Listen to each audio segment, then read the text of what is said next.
왔는데 만약에 내 가족이나 나의 직장 동료를 만나면 그건 불법 추심이다. 그렇게 되면 고소가 들어갈 수 있다. 그럼에도 불구하고 띵똥띵똥띵똥 누른다. 그러면 이제 방문 추심, 오늘 방문 추심에 대해서 좀 더 자세히 한번 얘기를 해보겠습니다. 뭐 문자나 뭐 이런 걸로 뭐 방문 추심할 수 있다. 이런 거는 이제 안내성 추심이에요. 추심의 유형에는 크게 세 가지가 있다. 안내하는 거, 의무적으로 뭔가를 안내를 해야 되는 거. 두 번째는 이제 변제를 독촉하는 거. 세 번째는 법적인 수단을 통해 가지고 추심하는 거. 세 가지인데 채권자나 채권 추심으로 연락 오는 건 이 안내성과 그다음에 변제를 독촉하는 거예요. 방문 추심을 할 수 있다라고 하는 그런 안내성 문자들이 옵니다. 본인들이 추심할 수 있는 어떤 여러 가지 방식들을 갖다가 안내를 하는 거예요. 그런 안내성 문자 같은 경우는 그냥 무시하시면 돼요. 안내성이기 때문에. 그런데 변제를 독촉하기 위해서 기초적인 그런 문자가 오는 경우, 그거는 본인의 선택 여하에 따라서 무시하셔도 되지만 대응을 하셔도 되는 거예요. 그럼 거기에 뭐가 어떤 문자가 있었냐? 방문 추심을 해야 되겠다. 약속 정하자. 라고 하는 어떤 그런 문자가 왔을 때에는 약속을 정하시려면 반응을 하셔야 되는 거죠. 그게 약속을 안 정하면은 본인도 모르는 사이에 집이나 직장으로 방문 추심이 올 수 있는 거예요. 일반적으로 보내는 문자, 방문 추심을 할 수 있다. 이런 문자가 오는 경우는 무시하시면 되는 거. 그래, 안내하는 거니까.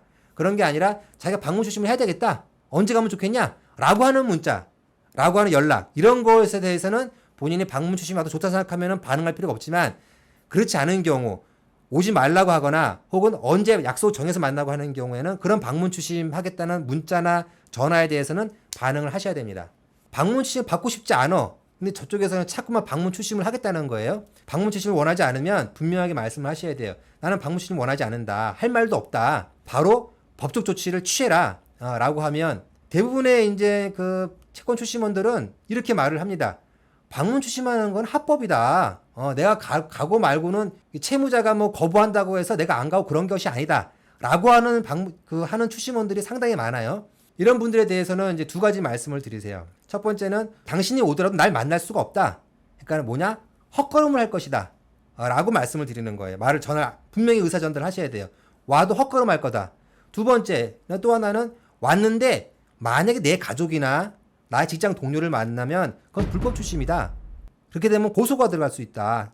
김웅 변호사가 무료로 고소해 주겠다 하는 거예요. 그러면은 이 방문 추심을 하려는 채권자나 채권 추심의 입장에서는 고민이 들죠. 가도 헛걸음을 하게 되는데 헛걸음을 하지 않더라도 가다가 가족이나 직장 동료를 만나면 고소당할 수 있겠네. 이 생각을 강하게 심어줘야 되는 거예요.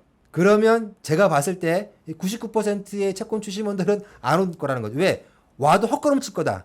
헛걸음 치지 않고 설사 누군가를 만났다 하더라도 가족이나 누구를 만나게 되면은 자기 신분을 안 밝히면 또 그 불법입니다. 딱 띵똥띵똥 눌렀는데 우리 뭐 아내가 나가가지고 누구세요? 그랬는데 본인이 누구다 말을 안 한다. 대법치 누구다. 이 불법이 되는 거예요. 그거는 형사처벌 대상이 됩니다. 이 채권자나 채권 추심원들은 소재 파악, 채무자가 여기에 살고 있는지 채무자가 연락 두절된 거예요. 그래서 어디 사는지 몰라. 그래서 찾아야 돼. 찾기 위한 경우를 제외하고는 가족이나 직장 동료와 만나거나 그 사람한테 말을 하면 안 돼. 아예. 그러니까 불법이 되는 거죠. 그럼에도 불구하고 깡이 너무 센 채권 추심원 혹은 법을 잘 모르는 채권 추심원 올 수가 있어. 와요. 이제 딱 왔겠죠. 와서 밖에서 배를 누를 거야. 띵똥띵똥.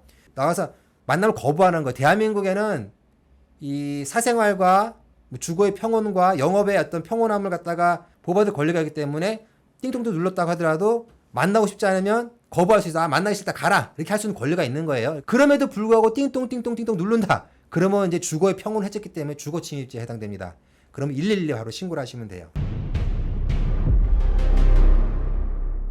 채권 추심원과 뭐가 밀고 당기기 협상 같은 거 할 때는 하나는 헛걸음 할 거다. 또 하나는 와가지고 가족이나 동료를 만나게 되면 그거는 불법 추심에 해당되기 때문에 고소당할 것이다.